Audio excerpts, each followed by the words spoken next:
Creativity is an addiction. I just had a conversation with Brooke Shields. She's got a brand new podcast. She talked about her creativity. She's an author. She's an actress, a podcaster. There's everything going on in her life, and it's all connected to creativity. Unplugged, because we will always say yes to creativity. Totally Uncut, because we all make mistakes. So turn it into a tool. This is Arroe Unplugged. I am not a teacher. An instructor? Yeah. Motivator? Mover? Yeah. Shapeshifter? Yeah, in the way of getting inside people's minds and hearts to get them to understand where their creative level is. But I'll tell you what, though. Teachers and motivators, as well as instructors, we all share the same emotional connections that involve the measurement of learning. Who is growing versus which students are stalled? More importantly, the question is, why are they stalled? I did some research, and it shows that 80% of today's students are experiencing stunted behavioral and socio-emotional development. And get this, 56% is the increase in disruptions in every classroom. 56%. Another study shows a lack of activities such as athletics, drama, and band have brutalized motivation, because without it, all things connected to gaining growth in education suffers, resulting in expectations not being met. My deeper question is this: what kind of void is being created? I openly admitted to those that attended my lecture yesterday how my teaching today is nowhere near how I was once able to push students into taking creative chances.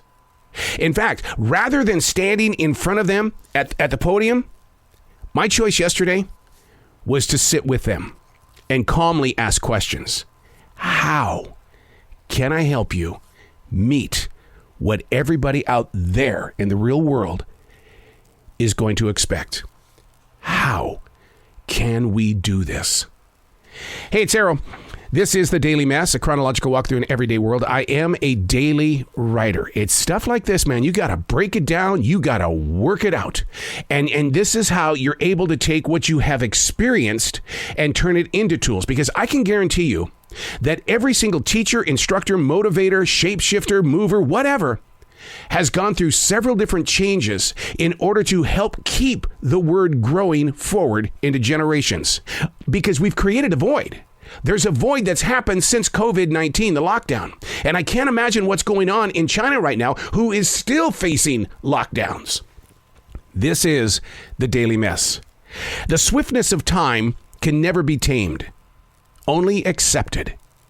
In doing so, the daily goal and discipline is to make it clear to the inner self that you are that having the ability to accomplish things on time is a moment of being present.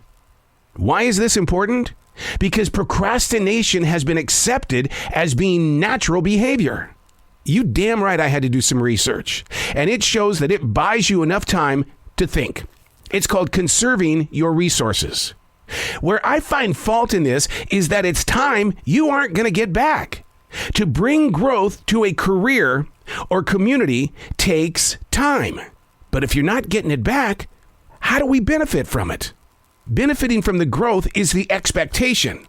But if society accepts procrastination, resources have an avenue to dry up.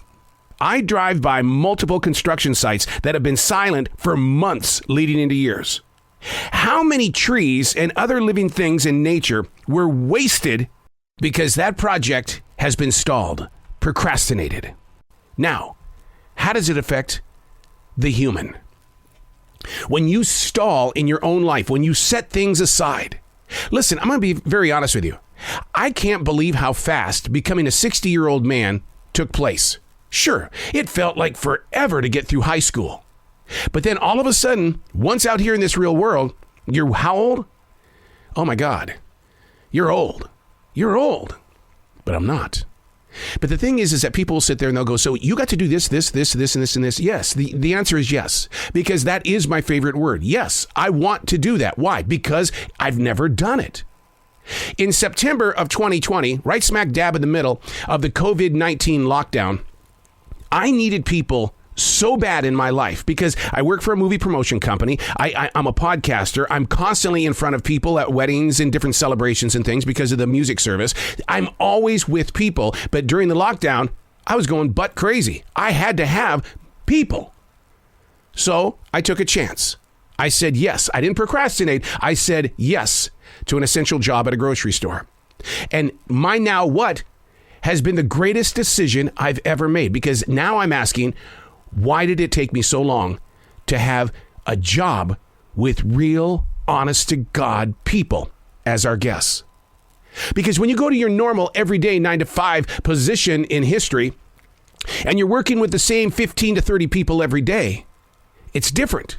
And the reason why is because if you're not in retail, you're not face to face with the receiver of the product that you've got. But the thing is that we all want to get out there to be with those people, but we're procrastinating.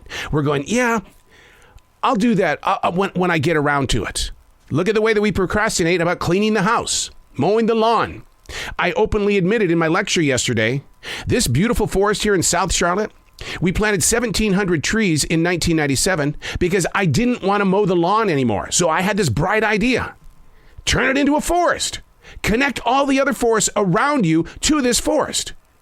There's beauty here in this forest today because we took a chance in 1997. But if we had not taken that chance to spend those several weeks putting 1,700 seedlings in the ground, what would this forest look like today?